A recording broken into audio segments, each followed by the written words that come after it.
Bendiciones, le damos gracias al Señor. Vamos a estar trabajando en esta ocasión en el capítulo 5 de Apocalipsis, que tiene que ver con el libro sellado con 7 sellos.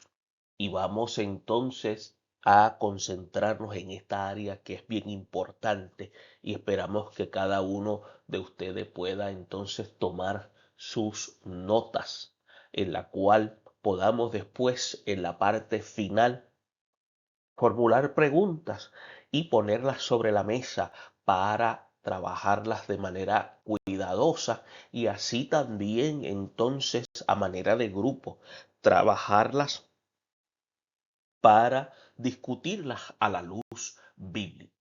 Bien, entonces podemos ver que en este capítulo 5 vamos a hacer lectura a los versículos 1 al 4 que leen así y dice: y vi en la mano derecha del que estaba sentado en el trono un libro escrito por dentro y por fuera, sellado con 7 sellos, y vi un ángel fuerte que pregonaba a gran voz: ¿quién es digno de abrir el libro y desatar sus sellos?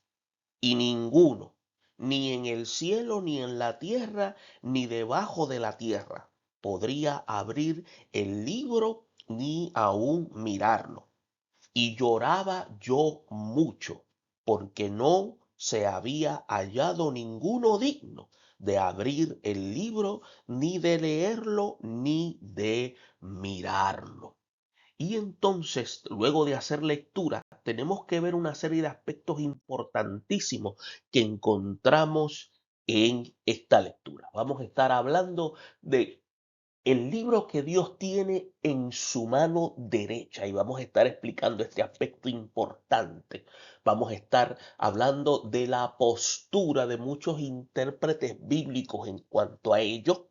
También vamos a estar discutiendo la entrada del pecado y su efecto en relación a todo este argumento de lo que representan los versículos 1 y 4.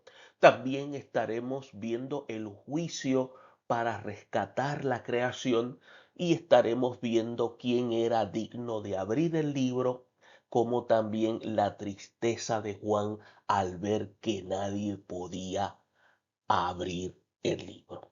Bien, y es necesario que entonces trabajemos este párrafo del 1 al 4 de una manera entonces detallada. Bien, cuando se dice que el libro que Dios tiene en su mano derecha, tenemos que ver que cuando se habla de libro con 7 sellos, que es de importancia esencial en el proceso de la redención, el término libro en el griego, acuérdese que en el griego, libro es el término que usamos nosotros en nuestro idioma castellano. Y en el griego se utiliza el término biblión, que ahí es donde viene el término Biblia, ¿no? De que vienen libros, ¿no? Y también se refiere a rollo. Y también se utiliza el término papiro, también el término pergamino. Ahora, en esa forma se conservaban en aquel tiempo lo que se llamaban los títulos de propiedad. Cualquier documento de importancia en los tiempos bíblicos. O sea, no habían imprentas, sino que más bien eran documentos en la cual se guardaban muchos rollos, ¿no? Entonces, en las leyes romanas se requerían que lo que se conocía como el texto original de los documentos legales, como lo que eran las hipotecas, lo que eran los testamentos, los títulos de propiedad inmueble, eran protegidos con lo que se llamaban 7 sellos de laca. Entonces, eran para entonces dar lo que se llama un sentido de una protección y también era un símbolo también de legalidad, que solamente había un individuo que lo podía abrir. Tenemos en la parte superior izquierda de la plantilla un ejemplo más o menos de cómo era que se sellaba. Entonces, un rollo, así era lo que tenía en la mano derecha del que estaba sentado en el trono, como indica el versículo 1 del capítulo 5.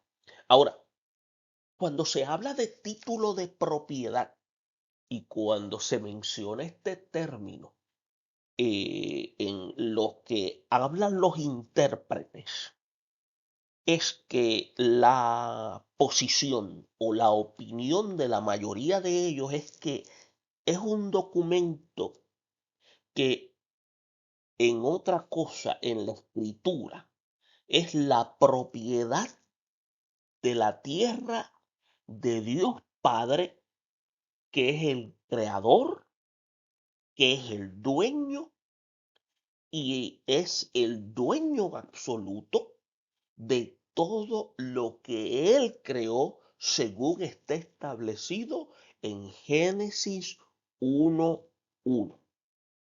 ¿Estamos claros? Y es importante que sepamos esto porque cuando se hace mención aquí, muchos especialistas concuerdan en este aspecto.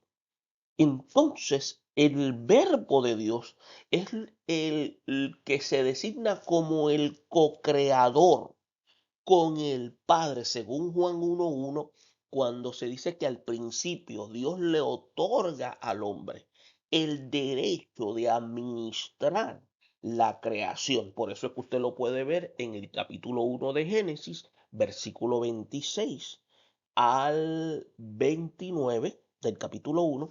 Entonces, esto nos habla de la capacidad administrativa y el grado de responsabilidad con que Dios dotó al ser humano desde el momento de la creación. Y es importante que tengamos este aspecto bien claro. Y este argumento es un argumento sumamente importante porque es uno de los que deja demostrado que cuando se habla de esta posición indica que el documento es propiedad de la tierra que Dios creó, en la cual indica que Él es el dueño absoluto de todo lo que Él ha hecho. Ahora, cuando se habla de la entrada del pecado y su efecto, es bien importante que entendamos algo aquí. Cuando el pecado entra al mundo por la desobediencia de Adán, el hombre pierde lo que se llama el dominio sobre la creación. Entonces Dios permite que Satanás, el enemigo, orquestara lo que se llama la maldición que reina en el mundo hasta entonces. Entonces, Satanás está consciente de todo esto y lo demuestra cuando tienta a Jesús, mostrándole lo que se llaman los reinos de la tierra y gloriándose de su pretendida autoridad sobre la creación. Ahora, por eso es que usted puede buscar en el capítulo 4 de Lucas, versículo 6, cuando le dice, a ti te voy a dar toda la potestad, la gloria, porque si a mí me ha sido entregada y a quien yo la doy, entonces usted ve que Jesús no contradijo a Satanás, simplemente lo echó fuera y proclamó la soberanía del Padre. Porque fíjese lo que dice, y le dijo al diablo, a ti te daré toda esta potestad y la gloria. Lo que Satanás le dijo, a ti te daré toda potestad. Entonces, si usted se da cuenta, vemos como que él se adjudica toda esa autoridad porque por causa de la caída del hombre. Ahora, es importante que veamos que todo esto es consecuencia del estado de la incapacidad del ser humano.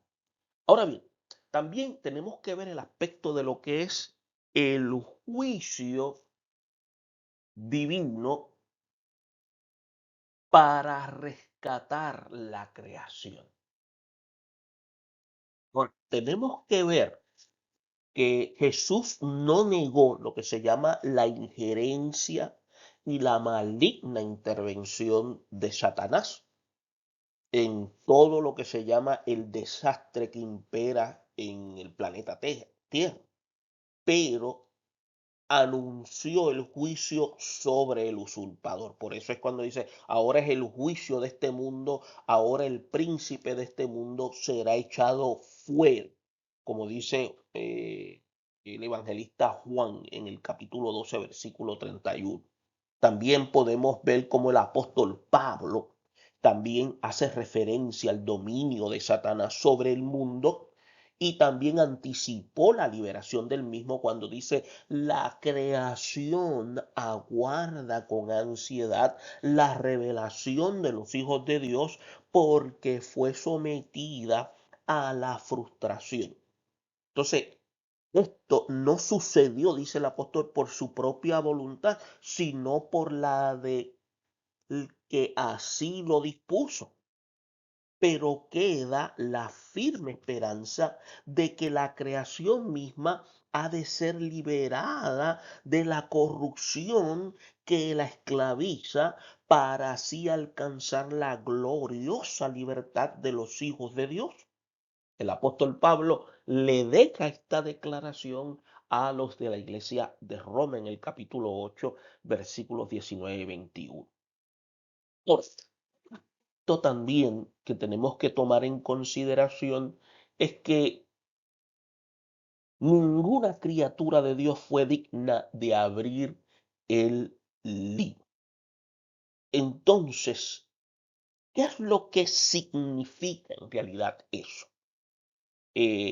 Tenemos que ver que un ángel fuerte hace presencia en el escenario celestial y preguntaba, dice que a toda voz, diciendo, ¿quién es digno de abrir el libro y desatar sus sellos?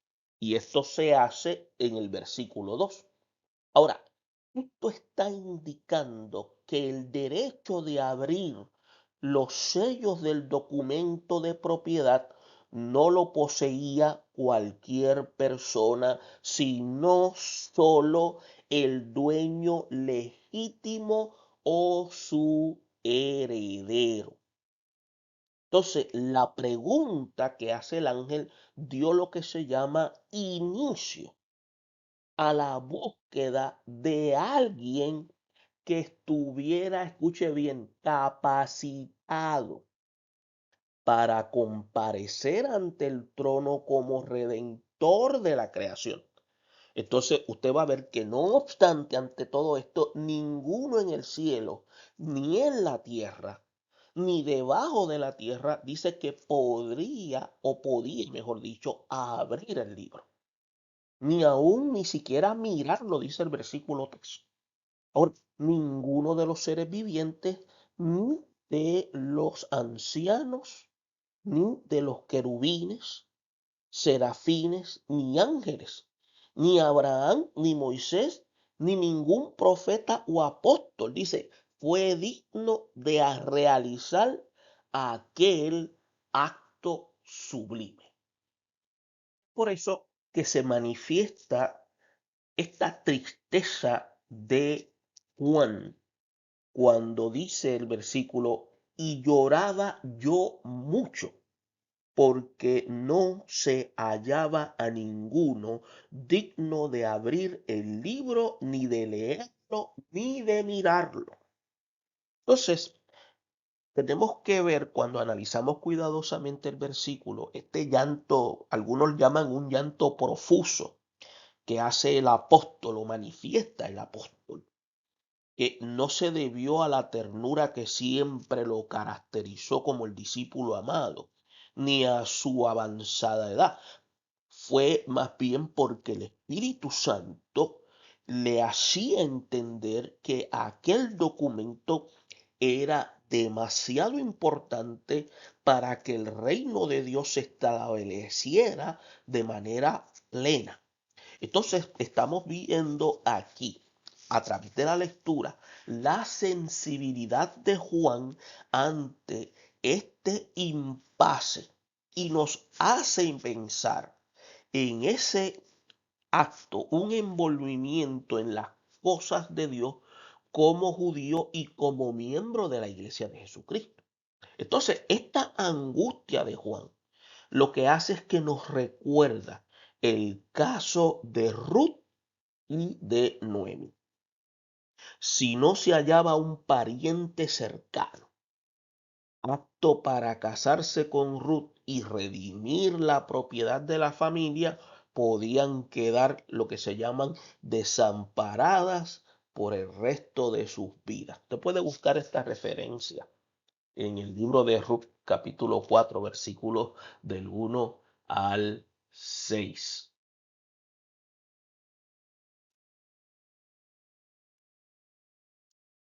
Ahora, vamos a estar hablando en esta ocasión del cordero digno de tomar el libro. Y vamos a hacer lectura de los versículos 5 al 7. Y dice, y uno de los ancianos me dijo, no llores, he aquí que el león de la tribu de Judá, la raíz de David, ha venido para abrir el libro y desatar sus 7 sellos. Y miré y vi en medio del trono y de los 4 seres vivientes y en medio de los ancianos estaba en pie un cordero como inmolado que tenía 7 cuernos y 7 ojos, los cuales son los 7 espíritus de Dios enviados por toda la tierra, y vino y tomó el libro de la mano derecha del que estaba sentado en el trono. Vamos entonces a analizar una serie de aspectos que son importantes en esta lectura del versículo 5 al 7. Vamos a ver el león de la tribu de Judá, que es la raíz de David, que es lo que eso representa. Vamos a estar entonces enfatizando también o explicando en lo que es el emblema de la soberanía mesiánica. También lo que es el símbolo de su derecho hereditario. Entiéndase, la raíz de David. También lo que es un cordero como inmolado. También el cordero cuando dice que tenía 7 cuernos y 7 ojos. Por otra parte, vamos a estar hablando de el cordero cuando dice vino y tomó el libro. Y entonces vamos a trabajar estas áreas para poder comprender qué es lo que estos versículos están queriendo dar a conocer para que nosotros hoy la iglesia podamos tener una clara interpretación de lo que se está revelando aquí, tanto para aquel tiempo como para el tiempo actual de la iglesia. Cuando se dice el león de la tribu de Judá, la raíz de David, usted va a ver que se nota que los 24 ancianos que poseen, entiéndase, sabiduría, que poseen también la autoridad, uno de ellos, entiéndase, dice que consoló a Juan y le informó que quién era digno de tomar el libro. Los dos títulos con que el anciano se refiere a Jesús, entiendan que revelan lo que se llaman los derechos mesiánicos. ¿Estamos claros? Revelan lo que se llaman los derechos mesiánicos de nuestro Salvador. Estos lo identifican como el pariente cercano de los que necesitan ser redimidos de manos de el usurpador. El emblema de lo que representa su soberanía mesiánica. Cuando se utiliza la expresión el león de la tribu de Judá, la figura de león como una especie de emblema, es el aspecto del emblema de lo que se usa de la tribu de Judá, eso tiene como base en la bendición profética que Jacob pronunció para su cuarto hijo con su esposa Lea. Y usted puede ver cuando en Génesis 49, versículos 8 y 9, usted va a notar que estoy tratando de ser lo más pausado posible para que usted pueda buscar esa referencia. Por eso es que cuando dice, los hijos de tu padre se inclinarán a ti, cachorro de león, Judá, de la presa subiste, hijo mío. Entonces, esta expresión, que estas palabras del patriarca, entiéndase, son de naturaleza escatológica.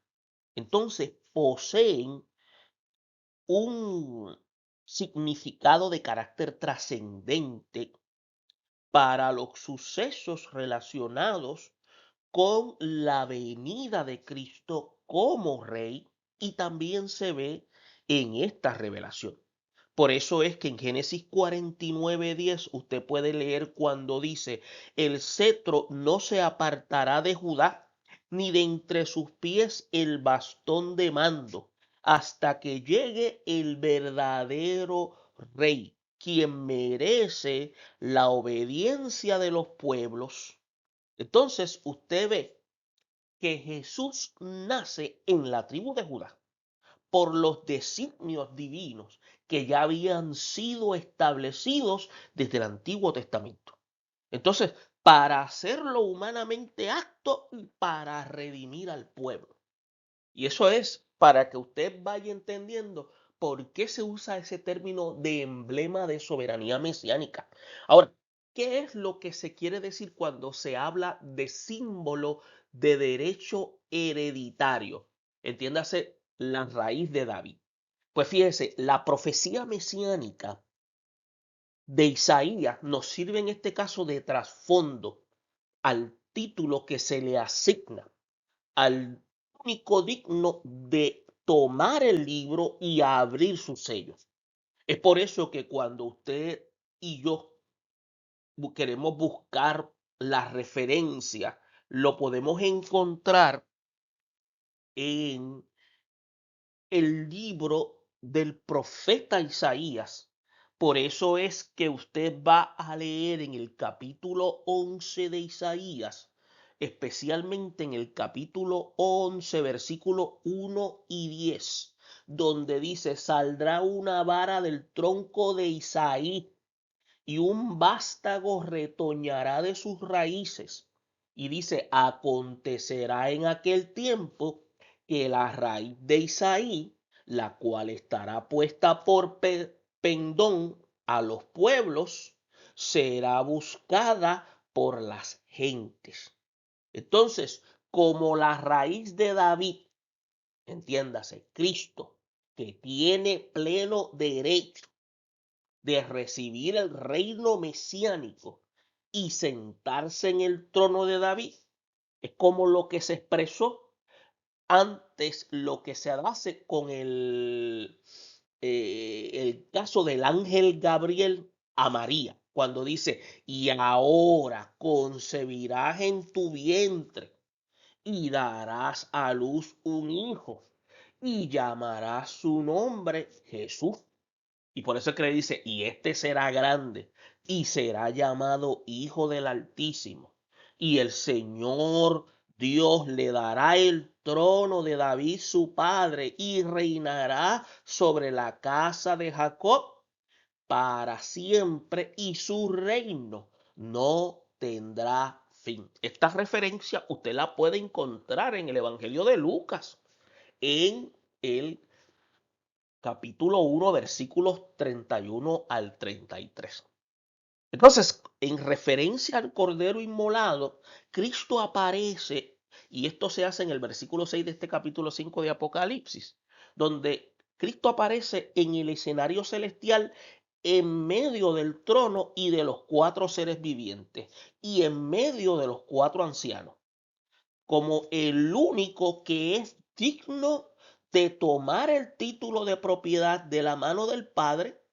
Y por eso es que vemos que Juan esperaba ver un león, símbolo de fuerza, pero ¿cuál sería la sorpresa de para ver, en cambio, en este caso, a un cordero, que constituye ser el cordero símbolo de mansedumbre? Tenemos que tener claro que león es símbolo de fortaleza, mientras que el cordero es símbolo de mansedumbre. Entonces, este detalle que intriga notablemente a Juan, que el cordero estaba en pie, pero parecía haber sido inmolado. Y en el término griego, que es el término que aparece, que es, la palabra creo que es fatmegon, que significa degollado, que lo que da a entender que Juan observa las heridas en el cuerpo del cordero, va a entender que Jesús fue el único que fue digno en tomar el libro, porque se convirtió que en el cordero que experimenta la expiación como el cordero perfecto. Entonces vemos que cuando Juan tiene esta experiencia, podemos ver que estuvo dispuesto entonces a observar que este cordero estuvo dispuesto a pagar con su vida el precio de nuestra redención. Entiéndase, Cristo. Por eso es que usted puede encontrar lo que el apóstol Pedro en su carta a los de Asia Menor entonces dice, declarando cuando él se dirige hacia ellos diciendo: sabiendo que fuiste rescatado de vuestra vana manera de vivir, no con cosas corruptibles como oro o plata, sino con la sangre preciosa de Cristo, como de un cordero, dice aquí, sin mancha y sin contaminación.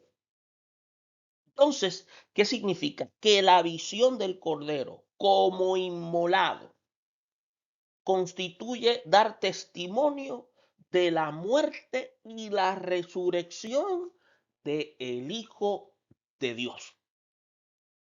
Ahora, podemos observar también que se habla de que tenía 7 cuernos y 7 ojos. Interesante esta parte. Ahora, todo cordero tiene 2 cuernos y 2 ojos. Pero el Cordero de Dios, escuche bien, que fue inmolado para redimirnos, aparece aquí con 7 cuernos.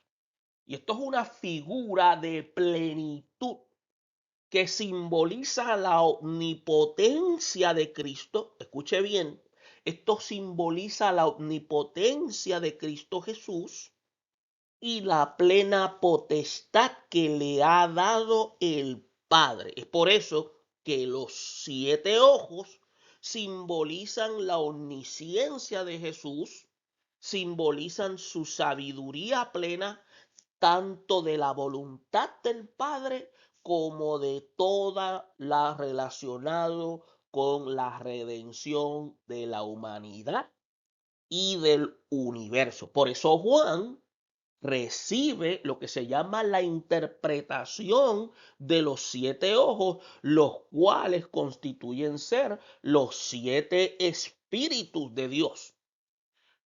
Y usted lo puede encontrar en esta declaración, en este versículo 6 del capítulo 5, que ya hemos hablado anteriormente de los 7 espíritus de Dios. Y usted puede buscar esa referencia que la hemos repetido varias veces y vamos a volverla a resaltar, utilizando como base Isaías 11:2. Con estas, lo que se llama sextuple figura, que se representa es la plenitud del Espíritu Santo presente y que está activo en todo el proceso de la redención. ¿Qué representan entonces esos 7 espíritus? Pues miren, vamos a refrescar nuestra memoria.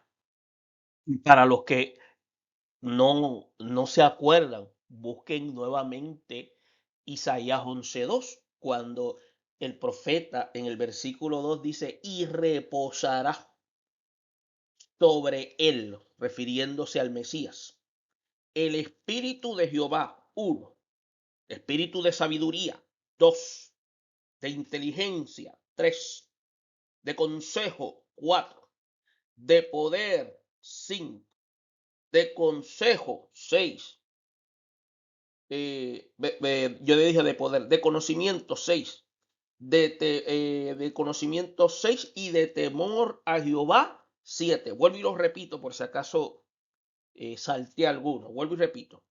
Espíritu de Jehová 1, sabiduría 2, inteligencia 3, consejo 4, poder 5, conocimiento 6, temor 7, en la cual volvemos y señalamos, constituyen ser estas figuras séptuples que representan la plenitud del Espíritu Santo presente y activo en el proceso de redención.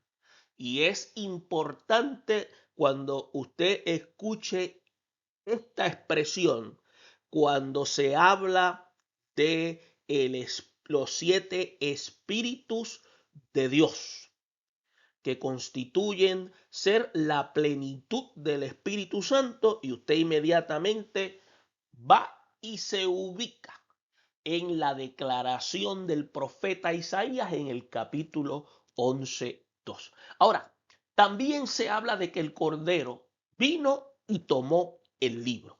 Y esta es una clara indicación de que el Padre le entrega a su amado Hijo, al Redentor, la autoridad para ejecutar los juicios contenidos en el rollo sellado, y sellado en 7 ocasiones. Por eso Jesús ya había explicado que el Padre le había dado plena autoridad para hacer juicio. Por eso es que usted, cuando lee cuidadosamente lo que el evangelista Juan dijo en el capítulo 5, versículos 22 y 23 de su evangelio, dice, porque el Padre a nadie juzga, sino que todo el juicio dio al Hijo, para que todos honren al Hijo como honran al Padre.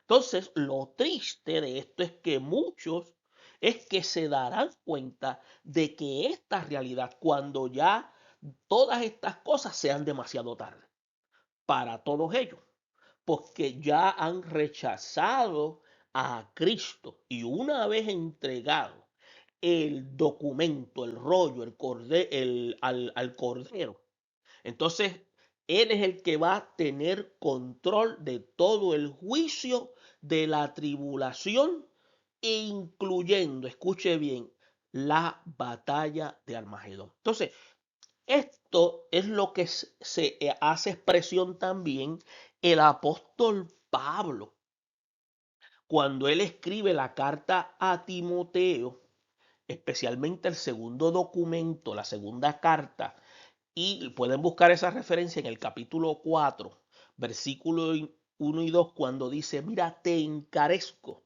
delante de Dios y del Señor Jesucristo, que juzgará a los vivos y a los muertos en su manifestación y en su reino, que prediques la palabra. Entonces, aquí hemos tratado de ser lo más transparente posible en poder presentar a ustedes qué es lo que representa, y volvemos, y perdonen que hayamos sido muy repetitivos, en lo que el león de la tribu de Judá, la raíz de David, representa, el emblema de soberanía mesiánica, el símbolo de derecho hereditario en la raíz de David, el cordero inmolado, cuando el cordero se habla que tenía 7 cuernos y 7 ojos, y que el cordero viene y toma el libro. Ahora vamos a estar hablando del versículo 8 y 10, que trata del nuevo cántico al cordero. Y hacemos lectura de estos versículos 8 al 10, y dice: y cuando hubo tomado el libro, los 4 seres vivientes y los 24 ancianos se postraron delante del Cordero. Todos tenían arpas y copas de oro llenas de incienso, que son las oraciones de los santos, y cantaban un nuevo cántico diciendo: digno eres de tomar el libro y de abrir sus sellos, porque tú fuiste inmolado y con tu sangre nos has redimido para Dios de todo linaje y lengua y nación, y nos has hecho para nuestro Dios reyes y sacerdotes, y reinaremos sobre la tierra. Interesante esta declaración en estos versículos 8 al 10, en la cual estaremos hablando de los 4 y los 24 que rinden homenaje al Cordero, los que se postraron delante del Cordero, los que tenían arpas, los que hablaban con copas llenas de incienso, los seres celestiales que celebraban la redención de los humanos, y de las actividades y advertencias eh, oportunas. Y permítanme hacer otro señalamiento, porque también tenemos otro a discutir: los millones de millones que se integran al coro y toda la creación que se une para alabar al Cordero de Dios. Y es interesante que tengamos claro estos aspectos. Y tenemos que entender que cuando se habla de que los 4 y los 24 rinden homenaje al Cordero, este acto heroico del ser el único digno de tomar el libro sellado de la mano del que estaba sentado en el trono, entiéndase, el Padre, hizo del Cordero inmolado lo que se llama el foco de atención universal, porque había que celebrar el acontecimiento, porque de él dependía la aplicación de los juicios de liberación. Cuando se habla en el versículo 8 de que todos se postraron delante de él, entiéndase, seres celestiales de las más altas categorías, que reconocen la grandeza y la majestad del Cordero de Dios, entiéndase, el acto de postrarse delante del Cordero. Esto describe en la cual que había una postración donde estaban en el suelo. Algunos posiblemente hacen una declaración de postración hacia adelante, como hacen los musulmanes, ¿no? Y estas criaturas maravillosas les rinden un homenaje al Cordero de Dios. Ahora, la pregunta es: ¿cómo han de comportarse todas las demás criaturas del universo ante todo este acontecimiento? Cuando se habla de que todos tenían arpas, tenemos que ver que arpas también, el término que se usa en el griego es quitara, ¿no? O citara, se usan dos términos, quitara con K o con C, citara. Es un instrumento de cuerdas que es parecido a lo que nosotros conocemos como la lira o la guitarra. Ahora, que todos tuvieran instrumentos musicales, esto nos indica que los 4 seres vivientes y los 24 ancianos constituyen ser personajes angélicos que poseen habilidades especiales para el desempeño y sus responsabilidades en el cielo. Y una de las funciones básicas de las criaturas celestes es la adoración y la alabanza al Creador. Ahora, nosotros hemos mencionado anteriormente que los 24 ancianos es una representación también de la iglesia en sus tiempos.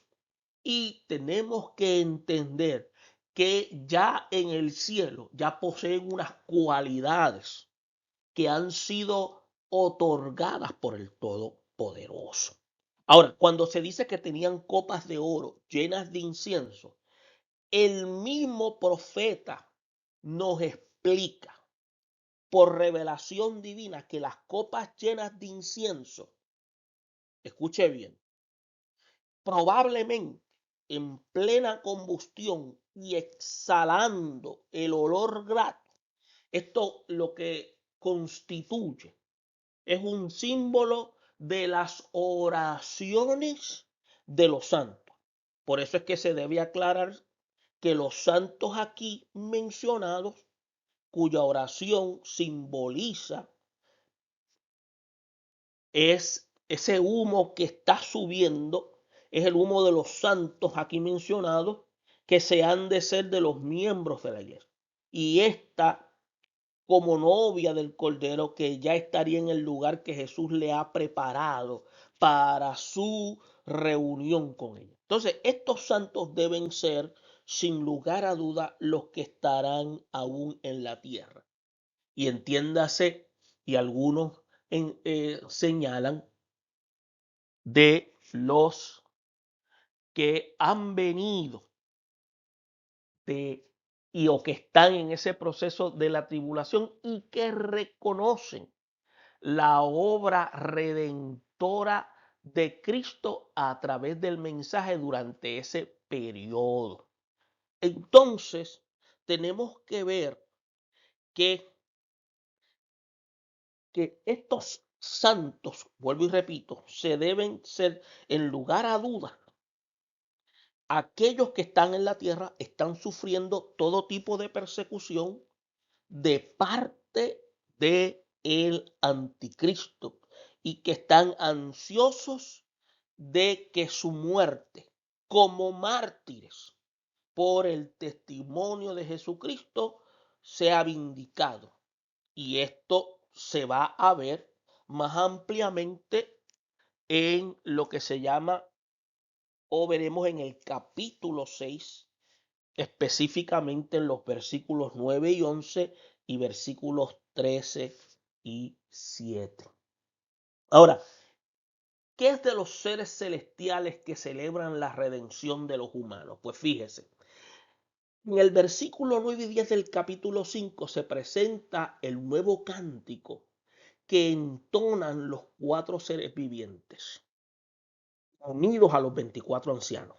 Y podemos notar que acompañan su cántico con las dulces melodías de sus arpas y lo ennoblecen con el grato olor del incienso.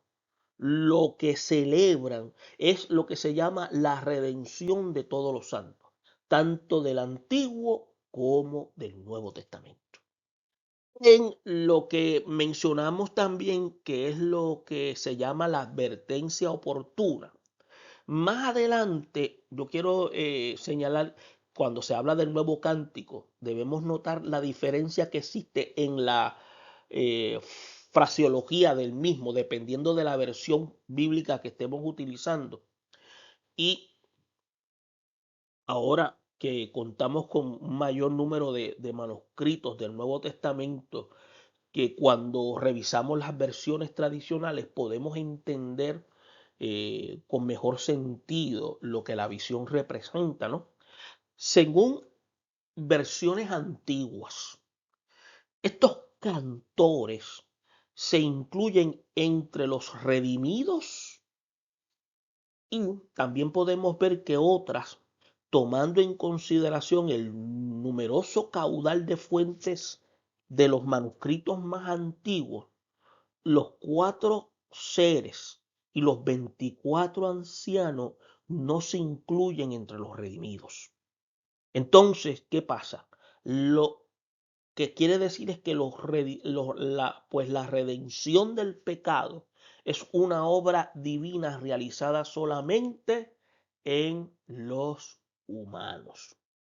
Entonces, cuando se habla de 2 versiones del cántico, aquí es algo adicional que les quiero decir, que por ejemplo en la versión de los 60 dice, digno eres de tomar el libro y de abrir sus sellos porque tú fuiste inmolado y que con tu sangre nos has redimido para Dios y de todo linaje y lengua y pueblo y nación y nos has hecho para nuestro Dios reyes y sacerdotes y reinaremos sobre la tierra. Tenemos que ver que en estos versículos 9 y 10, aquí los cantores del himno se incluyen como redimidos, lo cual muchos dicen que esto va en contra del principio reconocido de lo que los ángeles son irredimidos. Ahora, en versiones más actualizadas, como en la versión internacional, el texto griego, como el Nexles Atlan, dicen que los que cantan esta alabanza no se incluyen en ella. Por eso es que dice, digno eres de recibir el rollo escrito y de romper su sello, porque fuiste sacrificado y con tu sangre compraste para Dios gente de toda raza, lengua, pueblo y nación. De ellos hiciste un reino, los hiciste sacerdotes al servicio de nuestro Dios y reinarán sobre la tierra. Entonces, esta versión constituye lo que se llama ser más cercana al texto original, de la cual da a entender que los cantores alaban al Cordero por la redención de la humanidad sin que ellos estén incluidos. Entonces, este es lo que se llama el detalle que elimina la confusión de que los que tenían que suponer que los 24 son patriarcas, profetas o apóstoles. Esto siempre se presenta en un elemento de debate. Y siempre lo que hacemos es que recomendamos que usted de manera individual haga su propio análisis y lectura en su capacidad. Ahora, cuando se habla de millones y millones que se integran en el coro y la expresión que usted encuentra en los versículos 11 y 12, permítanme leerla. Dice, y miré y oí la voz de muchos ángeles alrededor del trono y de los seres vivientes y de los ancianos, y su número era millones de millones que decían a gran voz, el cordero que fue inmolado es digno de tomar el poder, las riquezas, la sabiduría, la fortaleza, la honra, la gloria y la alabanza. Entonces, usted va a ver que no hay en las escrituras pasaje como este, en la cual se levanta lo que se llama el telón para mostrar lo que se llama el escenario celestial. Entonces vemos que millones y millones de ángeles están impactados ante el nuevo cántico de los 24 ancianos y los 4 seres vivientes y se unen a ellos para rendir homenaje al Cordero de Dios. Entonces, este coro celestial enumera 6 elementos o lo que se llaman facultades sobrenaturales que ha de recibir el Rey de Reyes y Señor de Señores una vez concluida su campaña de conquista de 7 años. Entonces, la Biblia, usted va a ver que siempre le ha asignado al eterno Hijo de Dios esas virtudes. ¿Cuáles son esas virtudes? Poder, riquezas, sabiduría, fortaleza, honra y alabanza. Cuando hablamos de poder, estamos hablando de potestad. Por eso es que dice, toda potestad me es dada en el cielo y en la tierra. Mateo 28:18. Cuando habla de riquezas, por amor a vosotros se hizo pobre siendo rico. Segunda de Corintios 8:9. Sabiduría. La reina del sur vino para oír la sabiduría de Salomón y he aquí más que Salomón en este lugar. Mateo 12:42. Entonces, cuando habla de fortaleza, y entonces se manifestará aquel inicuo a que el Señor matará con el espíritu de su boca y destruirá con el esplendor de su venida. Tesalonicenses, segunda de Tesalonicenses 2:8. Honra. Todos honren al Hijo como honran al Padre. El que no honra al Hijo no honra al Padre. Juan 5, versículo 23. Y alabanza. Y toda lengua confiese que Jesucristo es el Señor. Entiéndase, escuche bien. La Biblia siempre le ha asignado a Cristo estas virtudes: poder, riqueza, sabiduría, fortaleza, honra y alabanza. Entonces vamos a ver cómo toda la creación se une para alabar al Cordero. Y cuando decimos esto, Juan le parecía verse como en un inmenso teatro, en la cual al coro y a las orquestas en principal se iban uniendo en grupos, como se dirían, grupos corales y elementos musicales, y cada vez más numerosos y esplendorosos, y a todo lo creado que está en el cielo y sobre la tierra y debajo de la tierra y en el mar y todas las cosas que en ellos hay. Entonces dice que oyó decir todo esto. Y al que está sentado en el trono y al Cordero sea la alabanza y la honra, la gloria y el poder por los siglos de los siglos, como dice el versículo 3.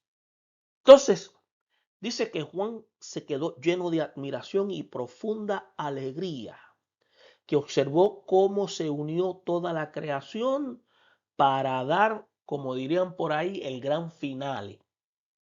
Entonces, aquí las alabanzas son tanto para el que está sentado en el trono como para el Cordero. Entonces, esta adoración o dicha adoración debe darse al Padre y al Hijo por el Espíritu Santo de manera incesante. Por eso es que dice, por los siglos de los siglos, como señala el versículo 13.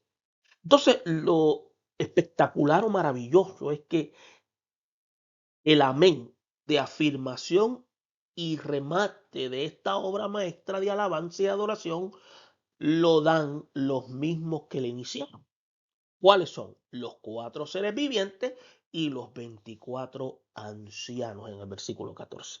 Entonces, usted va a ver la manera sublime de anticipar el triunfo y la coronación final de nuestro Señor y Salvador Jesucristo, el Cordero inmolado, el león de la tribu de Judá. Esperamos que esta sección, sabemos que es un poco tensa, pudimos cubrir por lo menos casi una hora de la misma, pero si tienen alguna pregunta, por favor póngala sobre la mesa.